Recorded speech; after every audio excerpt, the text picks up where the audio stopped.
Hey, hey, hey, welcome to the Weed Out, where we talk about the bullshit and weed out the nonsense in our backyard. I'm Spencer Fox Peterson, here with our special guest this week, Michael Hitchcock from Pittsfield. Hi, Michael. Hi. Glad to have you on the show. We've been on a little bit of a slow run the last couple months, but nothing slowed down. Obviously, we've been in tariff hell. There's been multiple atrocities, multiple war crimes, multiple crimes against the population of this country since the last time you and I spoke. Well, actually, since the last time we spoke, we have a new Führer, a new president, new boss, same as the old boss.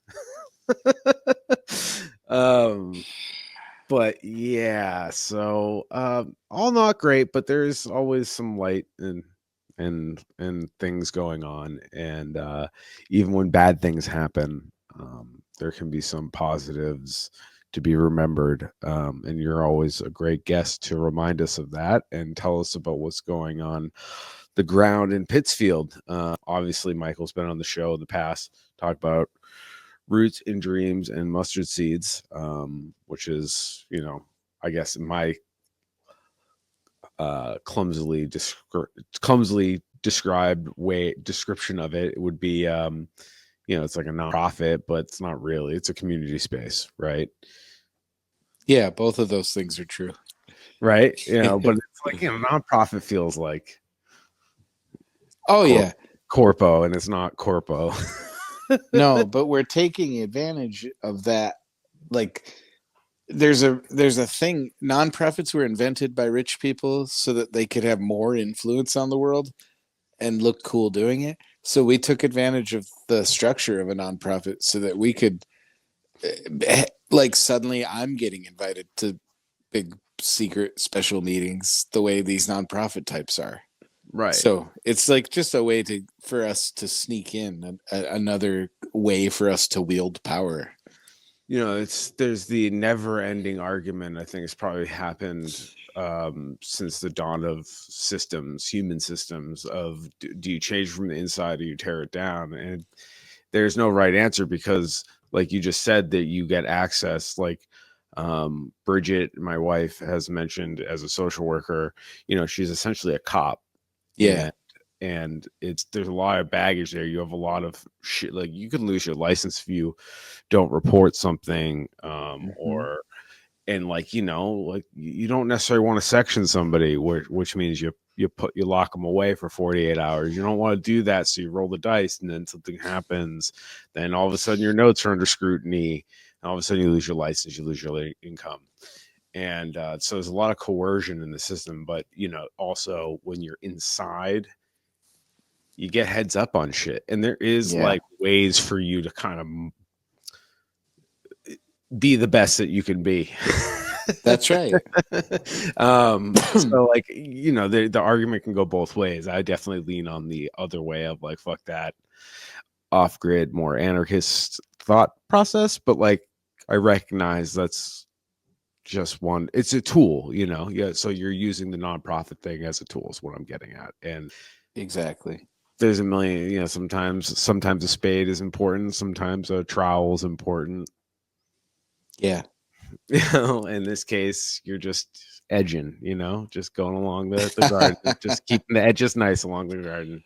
That's right. I cut my hair. That's what I guarantee all the people I work for or work with is, like, if you're ever in court, I keep my hair trimmed and I can show up in court and look like a respectable so-and-so and defend the hell out of you.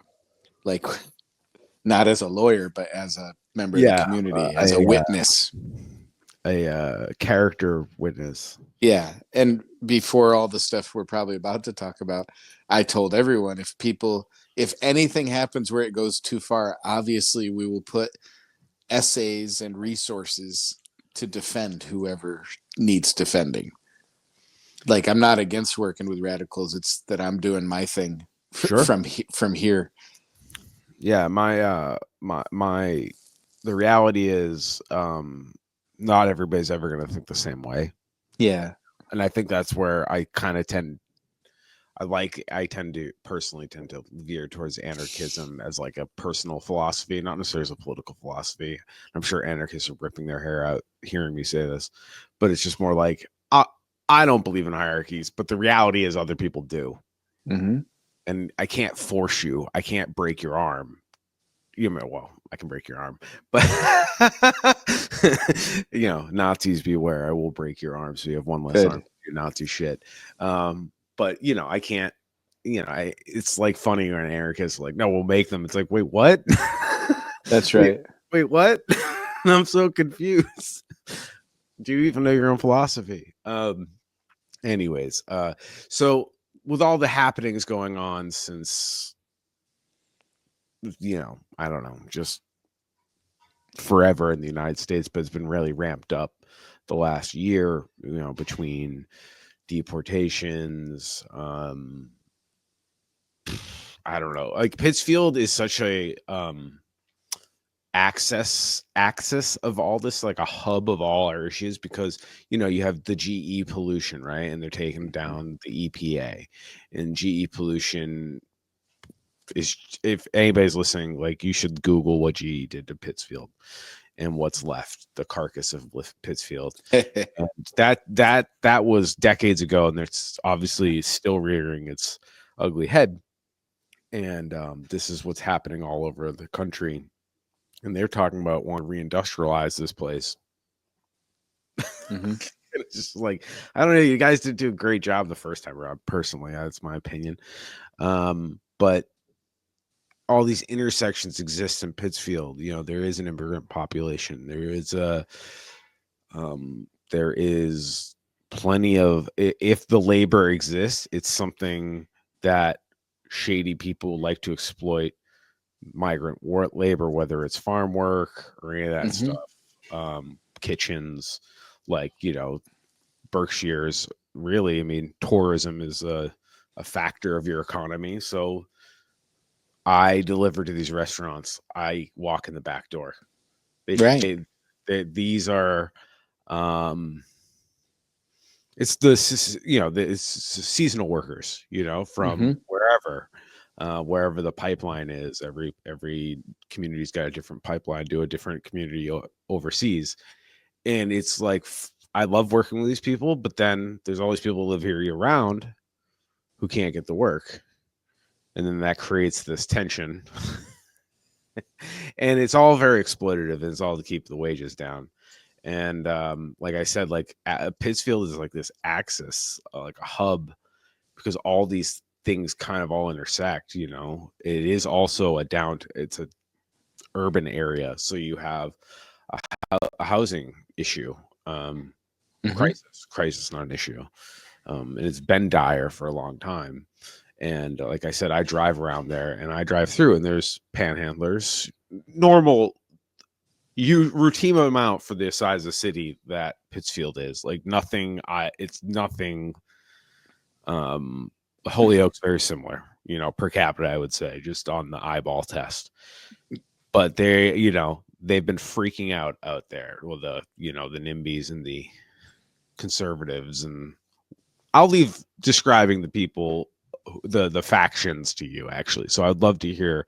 Could you just introduce the players real quick? Give us a rundown of what's been going on. I just so everybody knows, the mayor tried to push this as a safety issue. So people hit by cars to cut down on panhandling. It's bullshit. But please take the floor. All right. So I'll give you a tiny bit of national context and then a little bit of Pittsfield context. Is nationally, homeless people and panhandlers, public poverty, they've been increasingly been a target of state and vigilante violence. They're one of the perennial popular targets of any kind of fascism, is the homeless or the poor. And so across the country, since before Trump, you and I know, but not everyone knows, that Trump is an ongoing project of, right. Biden was doing a lot of this, just less. He's the bad cop.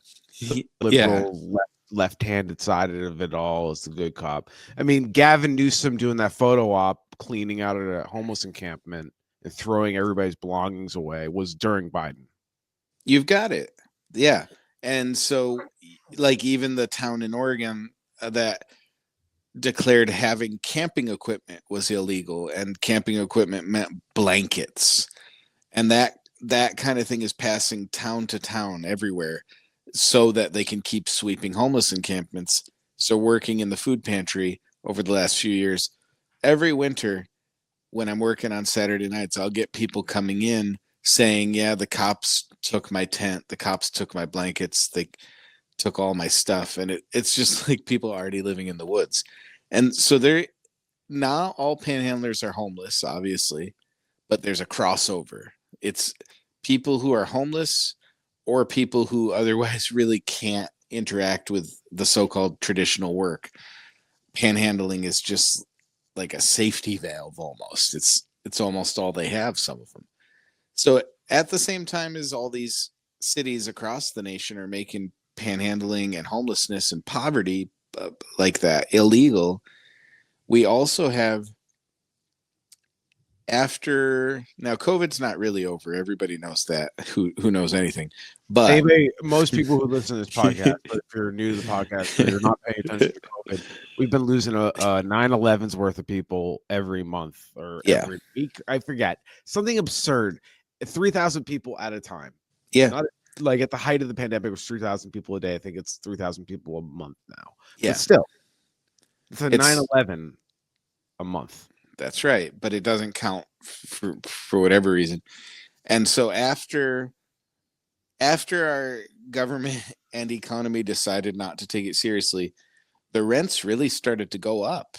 So we have also here in Pittsfield, some of the old neighborhoods, you'll see the rents are double or triple what they were just 5 and 10 years ago, especially in certain neighborhoods where millionaire philanthropists, real estate investor types like Milltown Capital, no offense, guys, hi, but they Are you they sure? No offense. yeah, I'm a little sure. Okay. They can take offense. I would like that.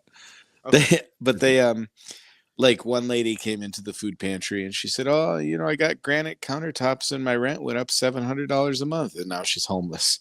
She was crying when she said it. She was not Yeah. happy. No, And that's what they do.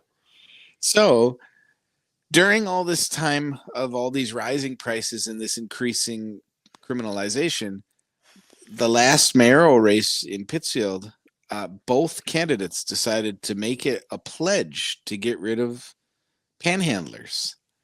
It's a good reactionary meat and potatoes thing, that just like people who never ever would walk on the sidewalk ever, they would only drive through the downtown.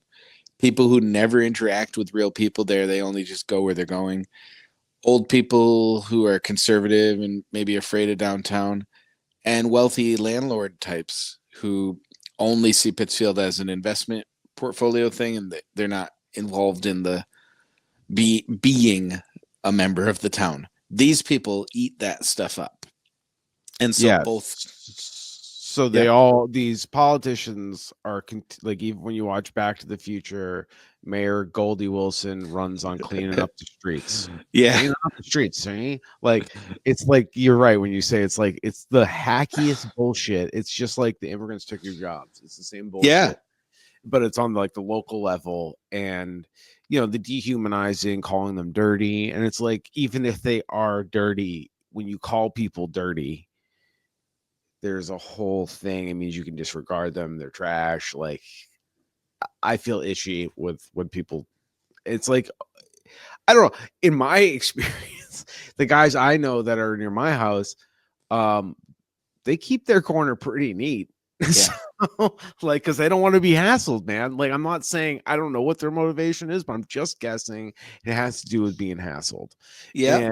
And that's just a social thing, like in life. Like, hey, clean, like, we all have to use this area. Don't, but some people probably use it as a reason to fucking berate them, or cops harass them. And just two things that I've noticed in this conversation. So, one, the mayor thing just being forever the same old trick. And the fact that both of your candidates pulled it sucks, but not shocking.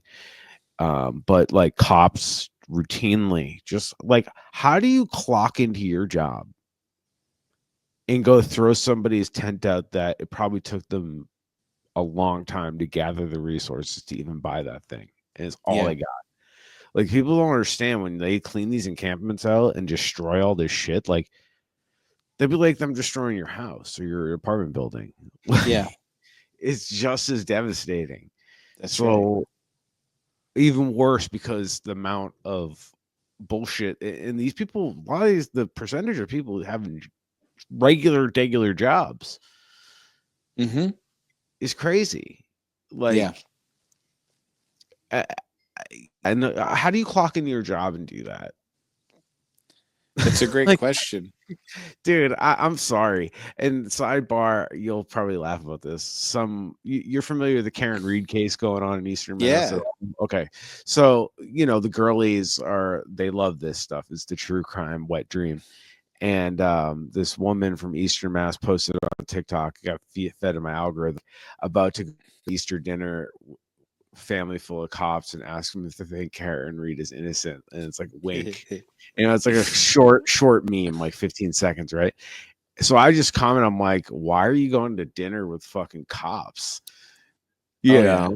And well, I married into this family. I was like, don't deflect. Like, you're breaking bread with cops. Whoa, are you okay? Hey man, you're the one choosing to eat with these people, like, and you're telling the internet, like, I don't know what to tell you. Like, please revout. Like, who are you people? Like, yeah, that your brother-in-law who's a cop, punch him in the mouth next time you see him. Like, his job is to throw people's tents out. It's crazy. Sorry, I shouldn't. It's this is my right as my podcast. So yeah, that's right. I fucking hate cops so much. Anyways, tell us more about how the cops are ruining people's lives in Pittsfield. Yeah. Well, it's this one the cops didn't really get involved in, but obviously that's what these ordinances are, because an ordinance is only going to be enforced by the cops. So, here's where the whole thing gets funny. Is during the campaign, they both pledged, and not everyone with like a conscious and forethought didn't like it, but a lot of people were getting excited about them ending panhandling. And this got through to me through like a lot of third party channels. Like, we had a homeless woman living behind our community building. Now, the first thing I did when we were getting the outside of the building painted, I said, hey, make sure you paint over that no trespassing sign, because it's a community building. And as far as I'm concerned, that sign doesn't make any sense there. And so my legal theory, which I checked with a few people, and it kind of checks out, it depends what lawyer you get, is that I cannot shelter a homeless person there. It's not suitable for human habitation outside, and it's not zoned for human habitation inside. Fine, I get that. And we're right across from City Hall. But we have Wi-Fi in the building for free, and we made sure that the Wi-Fi extended to the outside. We talked to the people about it, how we need it to go for the homeless people, for instance. And there's nothing. If I leave at night and that lady's there using the Wi-Fi, who am I to say that she didn't fall asleep using it? I don't know. And I explained to her plausible deniability, and she's fine with it. So anyway, it got back to me. The mayor, the newly elected mayor, Pete Marchetti, it got back to me through multiple channels that he didn't like that we had homeless people there. And so to each channel that brought that to me, I said, yeah, homelessness is a tragic issue, but people who want to individualize it and want me to enforce these kinds of rules can pretty much go fuck themselves and go build housing, because that's not my job to build housing. And yeah. Anyway, so the noise stopped. He didn't pass anti-panhandling. We thought it was over.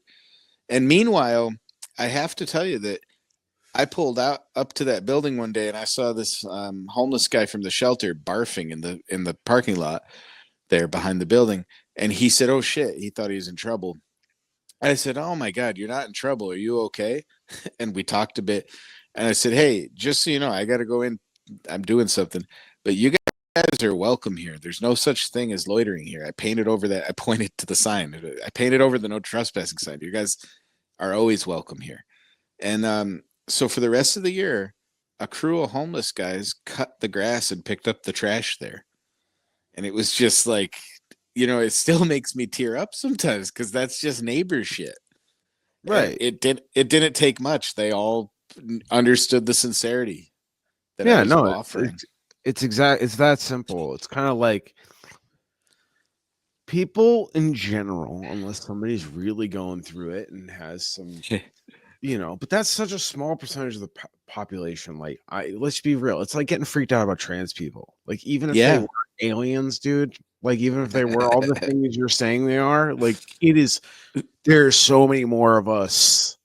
Like, what are you worried about? I'm not being Exactly. like crude about it, but like, I'm trying to talk in terms or understand terms that these fucking simpletons would understand. And it's just like the numbers just don't make sense, man. Like, why are you freaking out? Like, and we can, in a healthy society, we can help those people.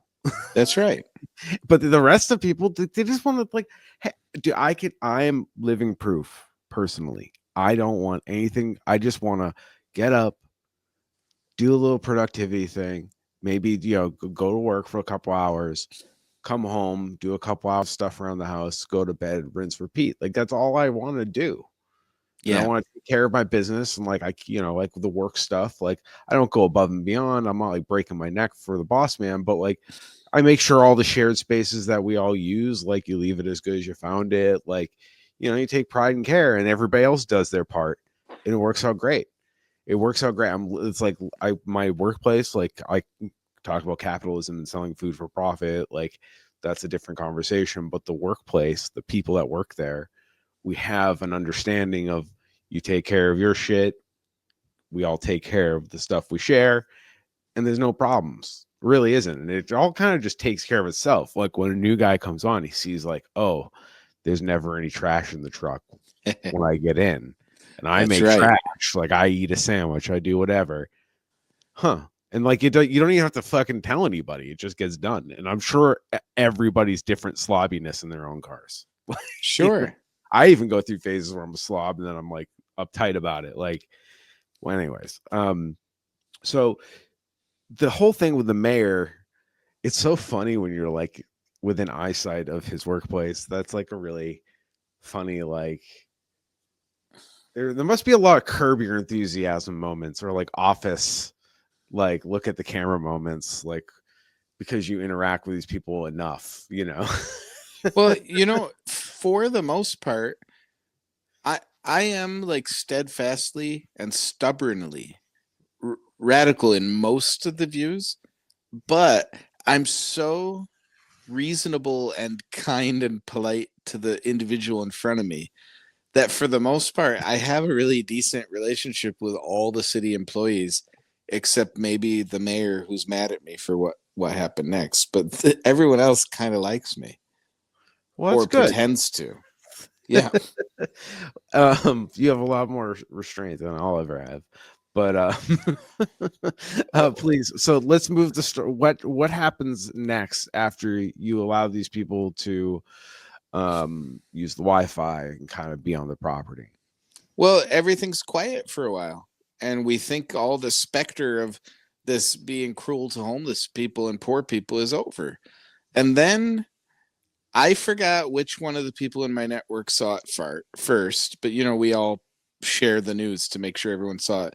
So somebody told me the Ordinances and Rules Committee was bringing back a median safety ordinance. And I looked at it and it was so fucking obvious that it was not about safety. First of all, Berkshire Regional Planning put out a traffic safety report, and I attended like a couple hours of meetings about that thing, and I read the whole thing.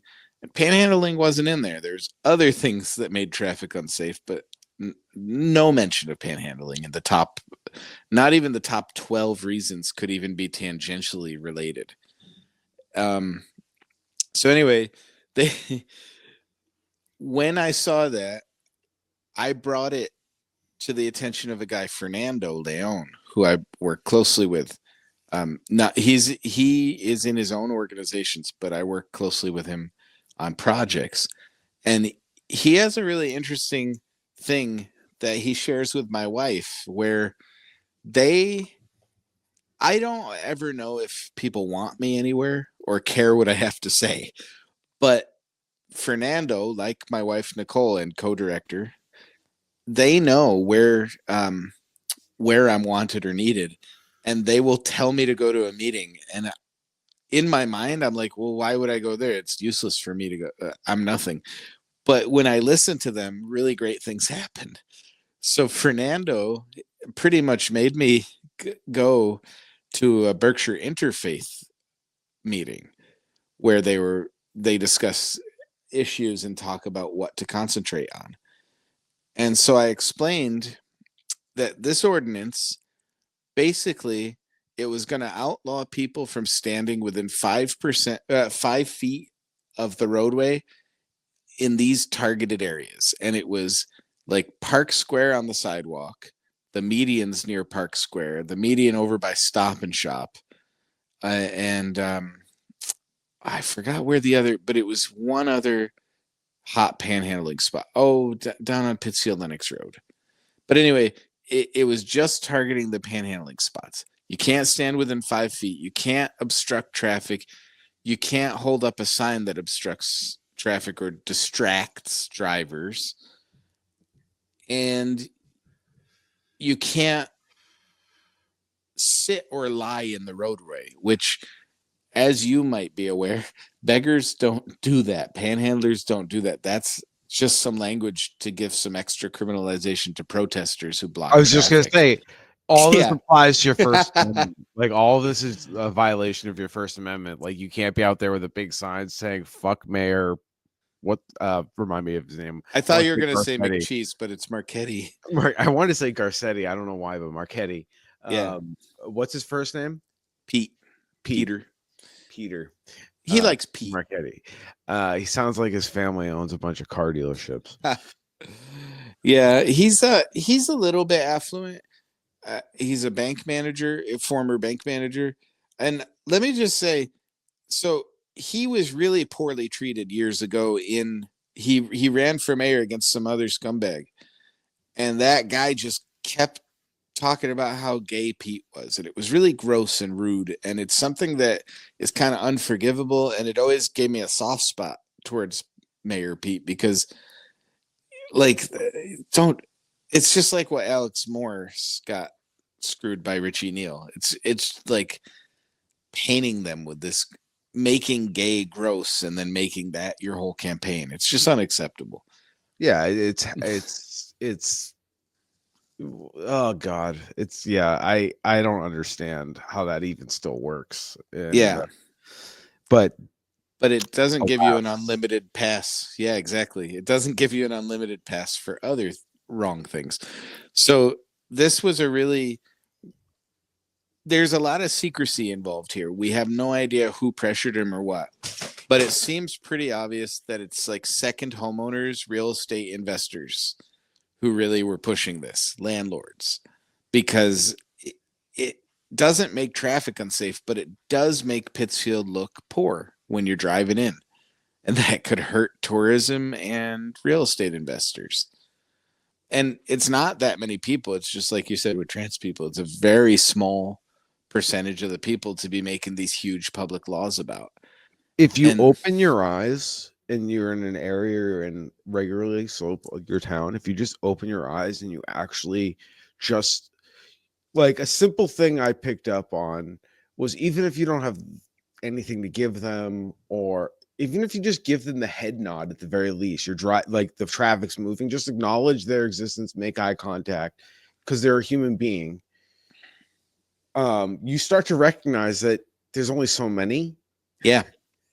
Yes. You're like, oh, them.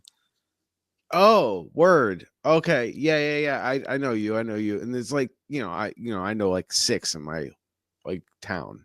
Yeah. So it's just like, and I know there's other areas that's worse, and but that's this again, this is not individuals' fault.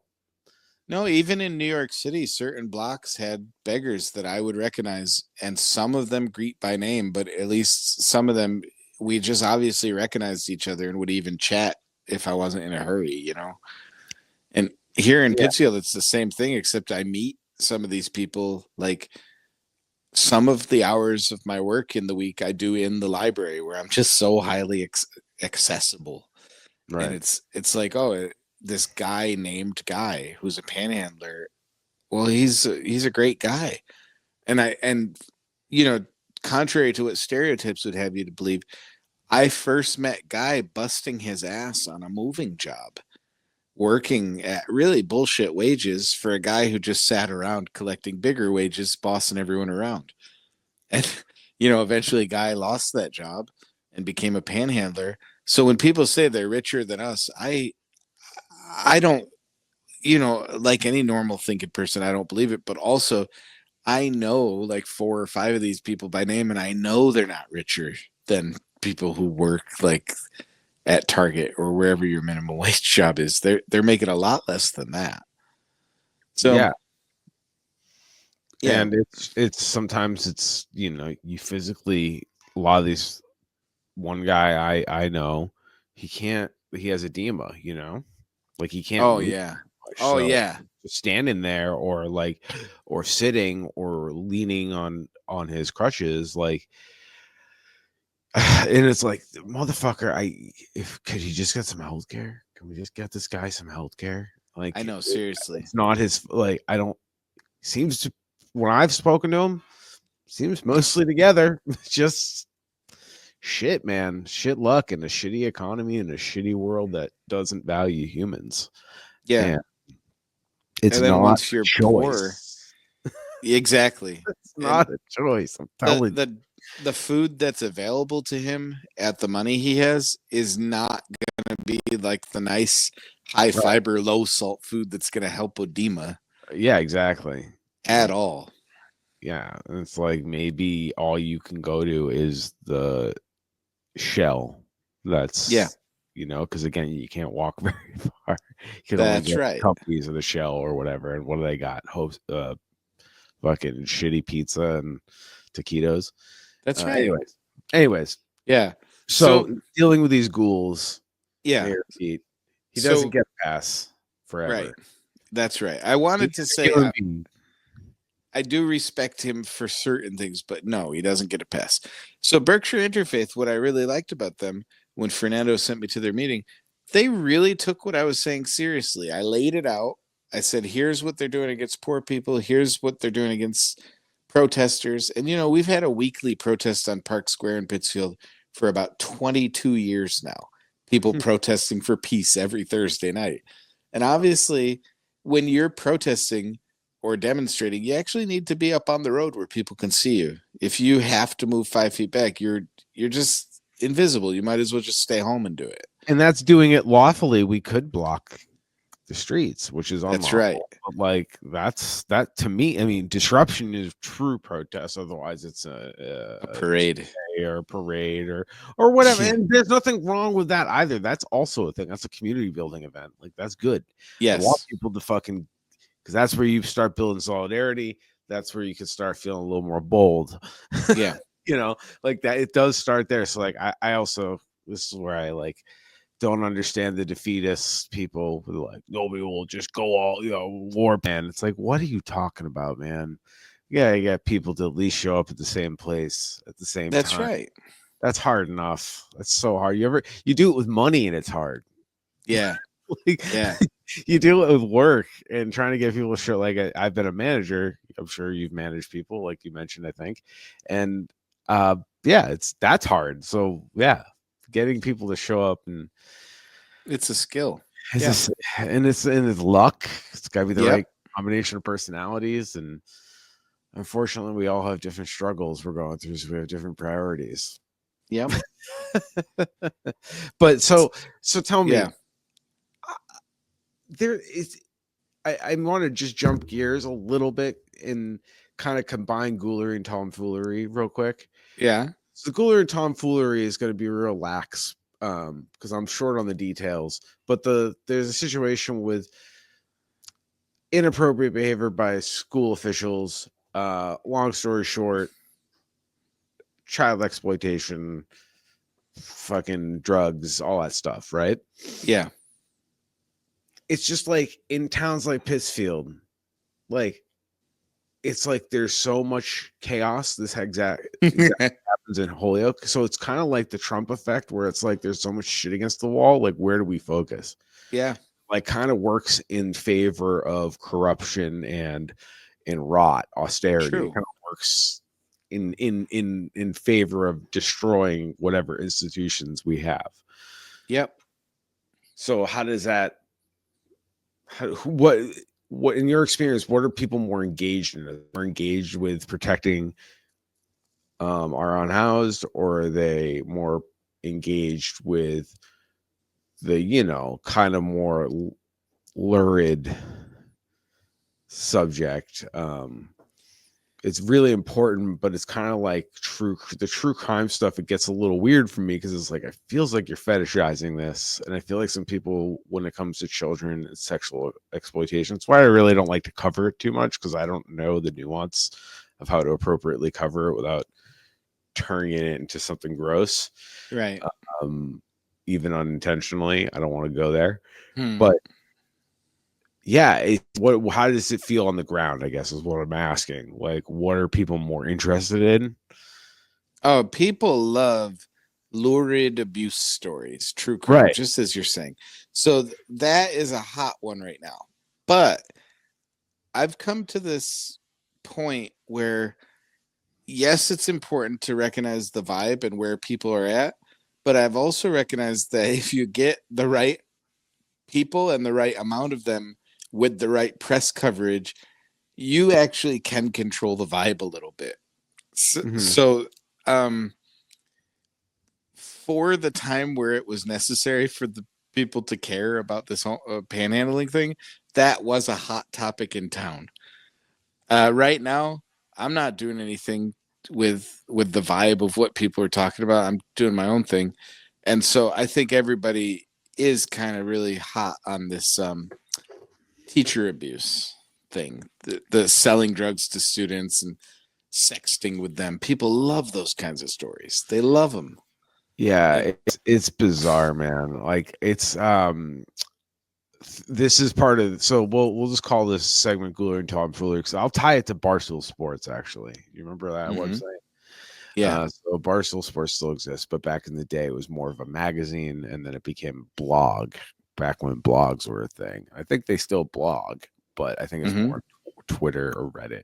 But regardless, they used to like rate the school teacher sex scandal. So like they would find by hotness, like and just like of the lurid detail, like there was like bonus points for all the fucked up shit, like, and it's just like, dude, we are so desensitized to it in a way. It's like we are more like those documentaries about the Nickelodeon kids and stuff. While like it is important to get the stories out there, and whatever these people want to do, like I'll let them.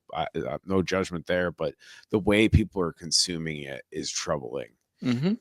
I'm like, seriously, this is, you guys are a little too into understanding child exploitation. This is border thing uncomfortable, but yeah, that's the Ghoulery and Tomfoolery. It's like in Shelburne Falls, there's a cop who's running for higher office who's involved with a student, or she was a student. They started dating when she was a student, and they don't see, they're like they don't see that cops are abusing their power. Like, they just see lurid details, like sex messaging. And I'm like, I think they think it's okay as long as the girl was hot. That's how fucked up it is. They say, oh, was that child hot? Then this is acceptable. Wait, was the guy right wing or left wing? Okay, he was right wing and the child was hot. No problem. That's how they Right. go. It's weird. It's weird. And it's the same thing with unfortunately with Sandra Birchmore. Same deal. Yes. Yes. But she was and it was a class thing with her too. Like, Yes. you know, she only had one parent at the time. I don't know if her dad was dead or not in the picture, but just disregarded because of their class status. And, like you just said, rated on their perceived attractiveness. It's just like it's so gross. It's so fucking Yeah. gross. And that's what Yeah. we're surrounded with all the time. Yep. And I love football, but Bill Belichick is dating a 24-year-old. Yeah, it's gross. I've seen it. It's disgusting. It's like, bro, what are we doing? No offense. Yeah. No. It's offense. I'm offended. Yeah. I'm good. offended. Sir, I'm offended. What are you doing? What do you have in common with a 24? You're 76 or something. Yeah. I don't have anything in common with a 24-year-old. Yeah. I dated a 24-year-old when I was 34, 33. It was horrible. It was horrible. That's like right where, like, I feel like once you hit 40, a 10-year gap's not crazy. Right. But yeah, I don't know, man. I don't get the gap thing, and it seems creepy. Somebody's getting abused. I'm sorry. I don't know. I don't know. Yeah, mutual, different types of abuse, abuse intersectionality. Yeah, and I guess if they're both willing, consensual people, and they're both of sound mind, let's just say they are in good faith, I guess like y'all get what you deserve. Yeah. If like one is manipulating the other. Anyways, I don't know why we got into that, but so what is the vibe? What do you think the next step in the banning these homeless well, yeah, let me tell you what happened. This is awesome, actually. Is we got so Berkshire Interfaith took it very seriously, what I told them, and they organized with some clergy. And meanwhile, I reached out to some communists, and then there was a trans organizer in Berkshire Interfaith who reached out to some trans people. And then I reached out to some beggars I knew and some media people. And so anyway, at this meeting, I didn't want to step on toes because it's not my meeting, but I also am like a Vladimir Lenin fan. So I know sometimes it's time to step on a toe. And so everybody was kind of spinning their wheels about, what do we do next? We should probably do. And I gave everyone a chance to talk first and come up with ideas, but it wasn't happening. So I just said, hey, look, they're going to vote on this on the 18th. So what if we do protests about 6 days before, so we have time for it to get in the paper right on that Friday, on the weekend before they vote for it, and we get maximum shit stirring going? And they said, yeah, that's great. I said, okay, so they said, should we organize it under Berkshire Interfaith? I said, no. Some people don't like working with other groups. So what if we just organize it under Friends of the Homeless Berkshire County? Then groups who don't like each other can work together under a neutral umbrella term, and nobody has to worry about anyone else stealing their shine. And people said, yeah, I like that. Yeah. So I had been silent through part of it, but I just decided, okay, let me put my thumbs on the scale real hard. And so we all did that. And that day, we got 72 people to show up to Park Square. And it was like a collection of clergy, trans people, communists, and beggars. It was awesome. And that is a kind of coalition that the ghouls in government can never comprehend. How did you get those people together? It wouldn't be anything they would ever think of. And what we did there was we wanted to get that message out in time for people to make phone calls and write letters to this council before it voted. It's the Ordinances and Rules Committee. And so we made sure to put our message out, and we patrolled the iBerkshires, the Berkshire Eagle, and a couple other Facebook pages to make sure the comment section would go our way. And for the most part, I put out some talking point guidelines, for the most part, we were friendly, upbeat, and informative in our responses. So people would say, yeah, but some of them make more money than us. And so I'd swoop in, for instance, and say, oh, yeah, that's a common misconception, but I actually know a lot of these guys by name. And here's how much they'll usually pull in standing out there for 6 hours. Or they should go get services. And I said, that's really a great impulse you have. But unfortunately, most of the services are overburdened and have a wait list.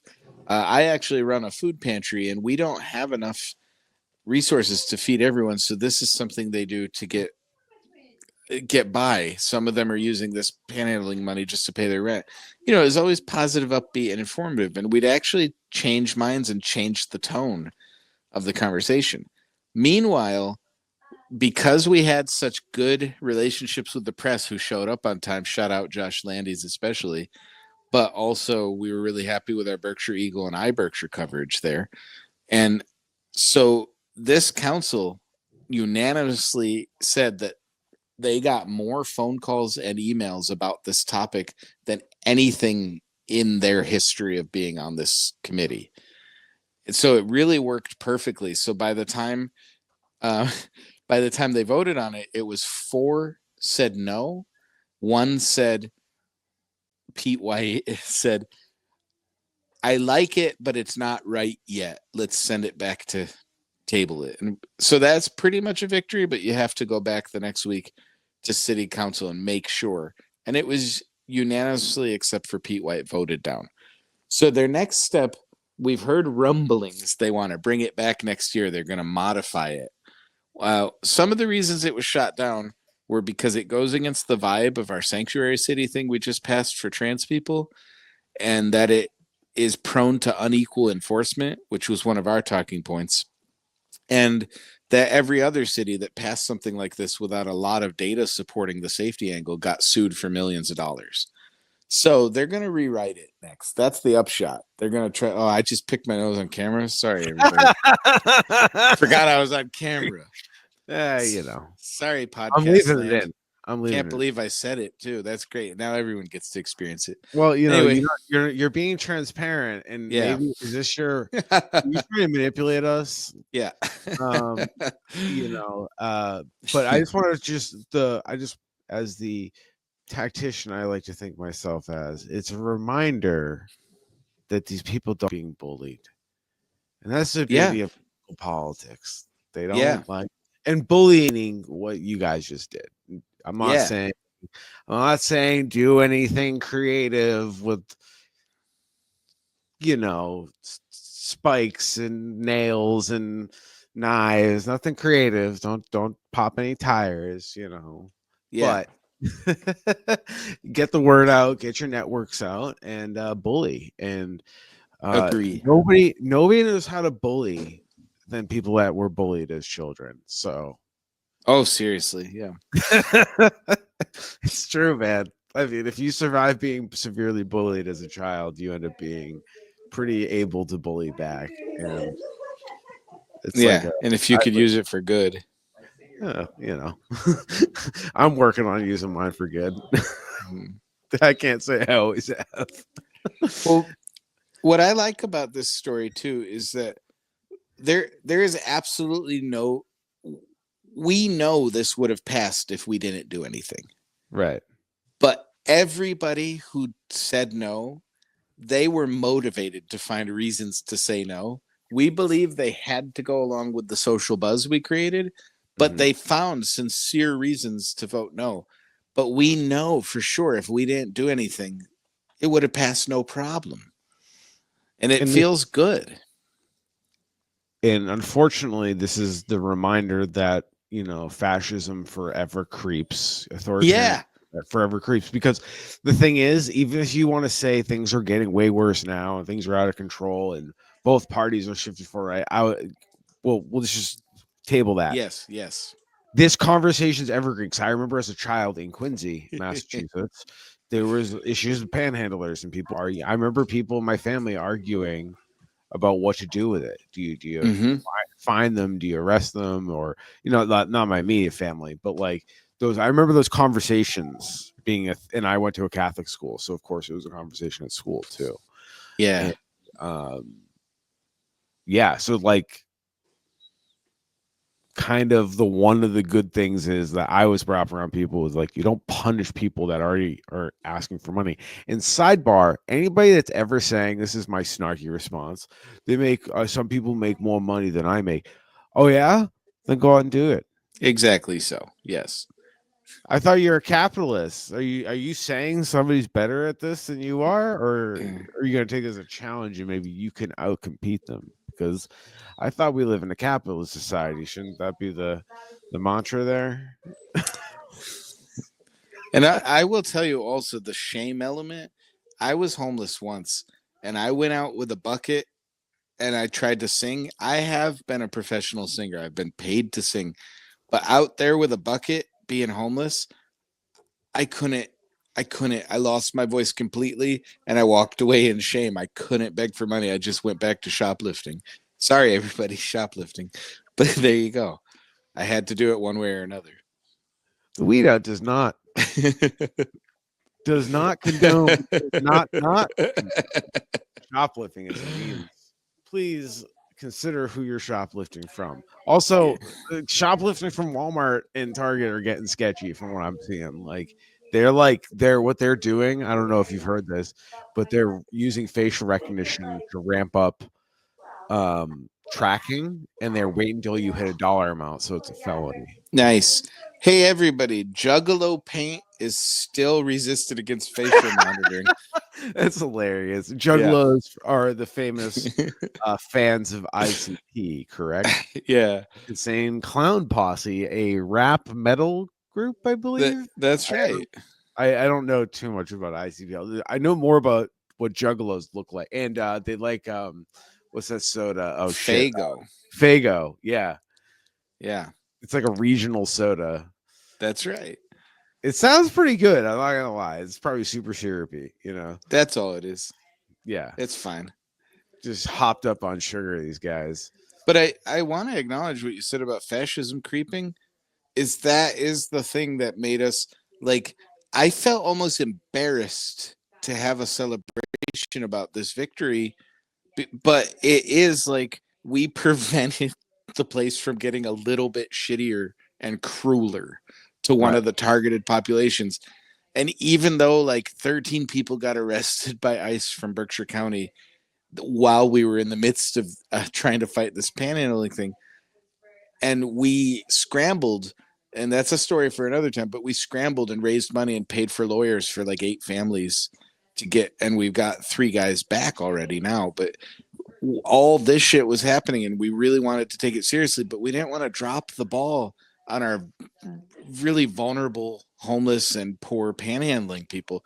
So this whole time, I had like tears in my eyes because we did it, but also tears of shame and embarrassment that like it's such a small, for all of the problems we have, it really was just the one thing. But the one thing you do, the one thing you could reach, an achievable victory, that really is important. And a bunch of the people who were involved in the panhandling thing are now involved in the ICE thing. It actually built community and trust. Right. So I don't mind starting small.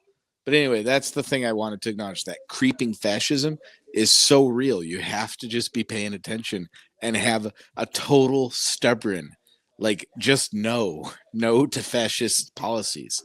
Any Right. of them. And sometimes there's some things that the fight is bigger than you. Yeah. Like I think body cameras should not be allowed. I think we should be de-arming the cop. We should just be spending money taking their guns away. And you guys want to put a device that they can use for plausible liability, and then like trying to argue uphill against people. Yeah. About it, it's tough, man. It's tough. And it's like, dude, one of these you're gonna get fucking bopped for DUI because you were slurring your speech on camera. You're really just exhausted. That's right. And now you're just, even if you clear your name, you're just tied up and shit. No. Great. Cool. Like, even if you did nothing wrong, this can happen. And now That's you're right. on camera because you're tired. and whatever. And I don't know. Anyways, you can't win them all, but you got to take your victories when you can get them. Yeah. And but now you're a little more prepared for the next fight when it comes to ICE or deportation stuff. Yeah. And um, anybody at home, my argument about anybody saying all of a sudden this got turned on like a switch, and they're deporting. No, this was put in place. It's been in place.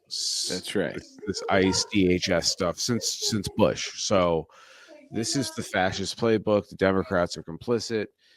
The Trump is complicit too. The difference now is Trump is purposely flooding the zone with the news, or this administration wants us to see it.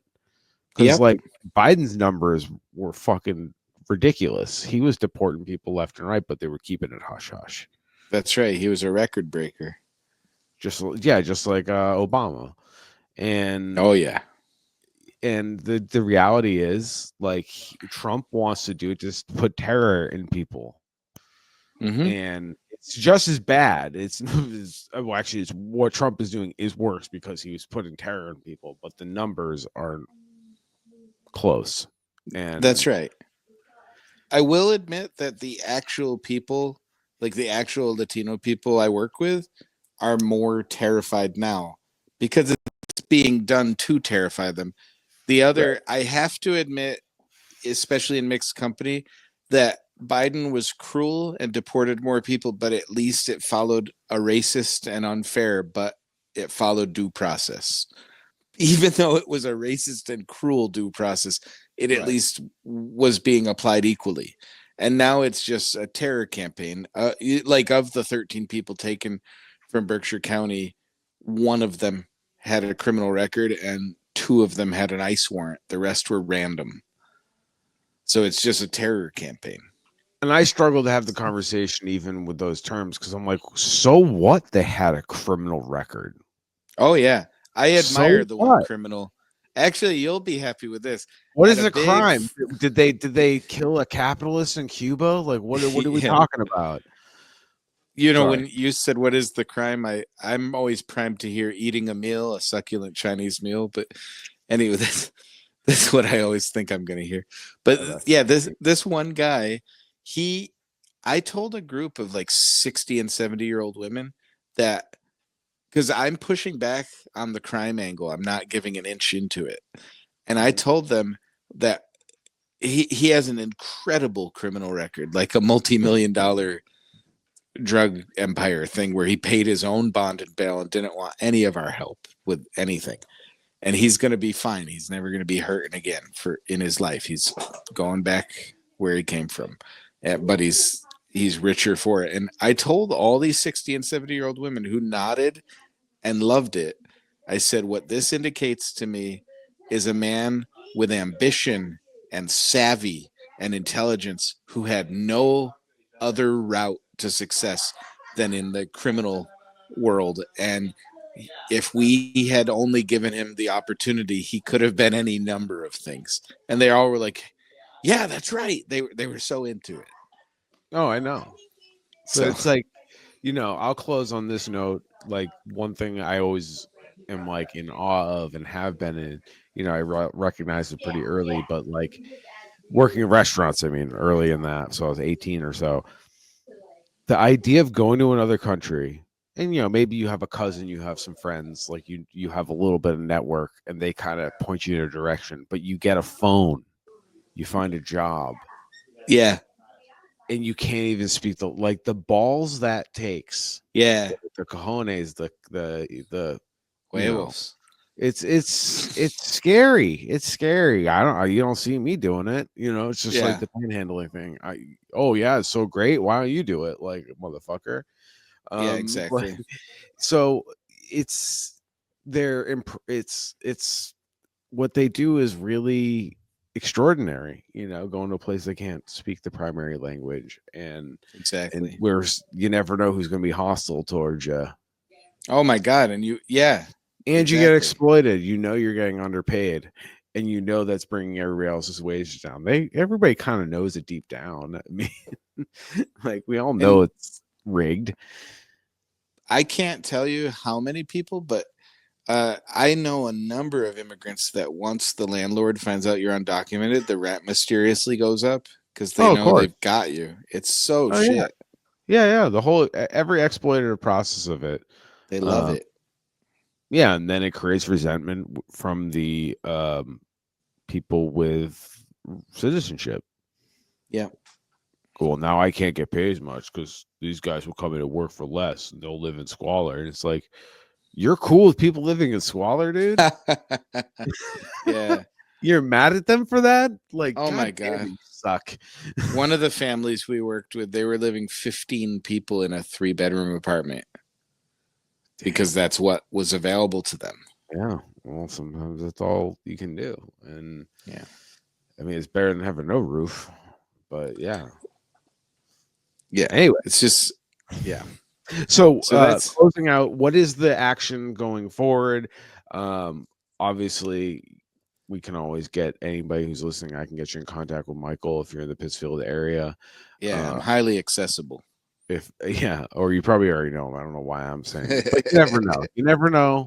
Yeah, Things that's right. can happen. But please, obviously, keep me in the loop when Yeah. this inevitably comes back up, this ordinance, The, and we should have you back on to talk more about fundraising for this ice. yeah. Yeah, I would have talked about it more, but I didn't even see this in the news on the internet sphere. Oh yeah, we kept it. We didn't keep it secret, but we didn't promote it. We put a Right. fine line in between because at any moment You don't we want could Trump lose our back. nonprofit status for Right. supporting terrorism or whatever. It's such a tricky line, and everybody wants a piece of these immigrants, and they want to use them to put their own reputation. So it's just a delicate issue. Like people are always asking about private details. One lady demanded to to be put in touch with the families. You. Eh, yeah, just because I she mean, thought she wanted to meet them. God damn so it! Fucking so anyway, everything's a that zoo. yeah, that's right. The only thing that's coming up with the homeless and panhandling right now, some of the guys in the homeless shelter were thinking about making some demands on management because they're doing pat downs as if it's a jail. Every time you go out to smoke, when you come back, they pat you down and check your clothes. And the guys feel pretty undignified about that. They made an appointment with me to make like a homeless people's union, but they didn't show up. But they live precarious lives, so I'm just gonna go find them and and try to circle back on that. I don't like saying circle back, but that's what it was. Oops. And then in front of the library, there's a lot of public pressure to clean up in front of the library, which is one of the few places that let homeless people just be. So those are the next two big things going as far as I'm concerned with and then summer is tough with the encampments. People who've been scraping together $20 a night for these flop houses. There's a few flop houses and crack houses where you could pay 20 to just be on the couch. And now that it's warmer, maybe you could use that money better and you sleep outside again. So we can expect now that the police will do more homeless sweeps. They moved them out of Springside Park and into Clap Park. So these are the things to look for next is like more sweeps. Tourist season is coming. They're going to crack down for any excuse they have, especially in front of the library. They say it's an eyesore. Mm. So we'll see. Obviously will keep you informed. You're on a signal with me, but also if a big story comes, I'll let you know. All right. Well, we will follow back up on that, not circle back. And Thank you. Nice. thank you, everybody. Of course, everybody who's listening. And we're here to weed out the bullshit. And no better person to talk about Pittsfield bullshit than Michael Hitchcock. So I appreciate you giving us some time. And we'll have you back on, and we'll wrangle Joanna to come on for an episode. Oh, good. Yeah. Well, thanks. It was nice to see your face and talk with you live. Yeah, same. I appreciate seeing you, and I know time is valuable. So thank you so much for giving us your time and just being a good neighbor out there. Thank you. All right, See you soon. everybody. Keep weeding out the bullshit.